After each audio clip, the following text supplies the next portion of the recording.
Hello, Laura here from Wild Muskoka Botanicals. So I've been here in my forest this morning picking beaked hazelnuts. I was sitting and drinking my coffee on my porch this morning, just observing nature around me, and I saw that the squirrels, the red squirrels, were jumping from bush top to bush top of these beaked hazel trees, and so I knew that they were ready, so I thought I'd go out and harvest today.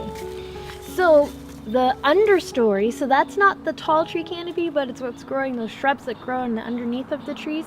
The most common bush around here is beaked hazel, and it's very closely related to the hazelnuts that you buy in the grocery store, and they actually produce hazelnuts. So this year there's an abundance of these green fruits, fuzzy fruits, and they're called beaked hazelnuts because there's the hazelnut and then you can see it has like this little beak on it. So there's tons and tons of them in the forest right now, and I'm going around and this morning I was picking them.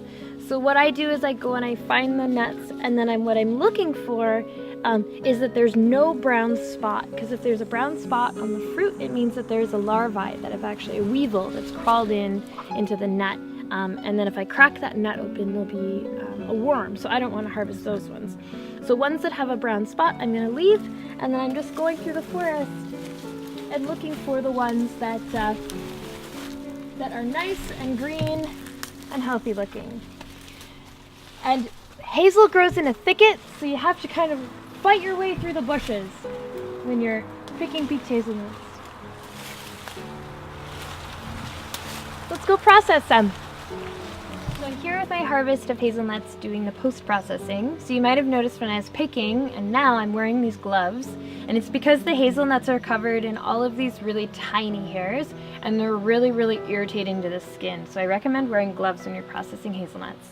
So how I start is that I just take the nut, and then I kind of pull on both sides of that beak that it has, and it strips off the husk.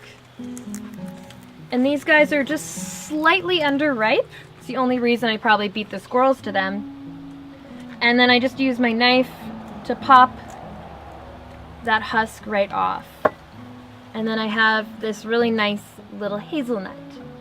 So I look at the outside of the hazelnut, and I see that there's no holes or little brown spots.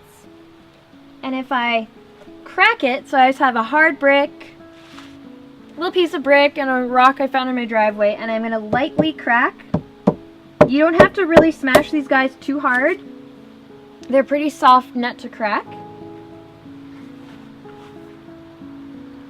And I've just cracked that.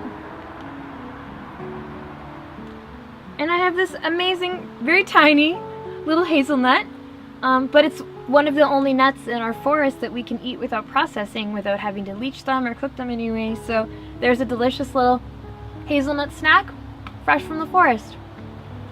So thank you for watching. Make sure you check out more of our videos or follow us online at wildmuskoka.com.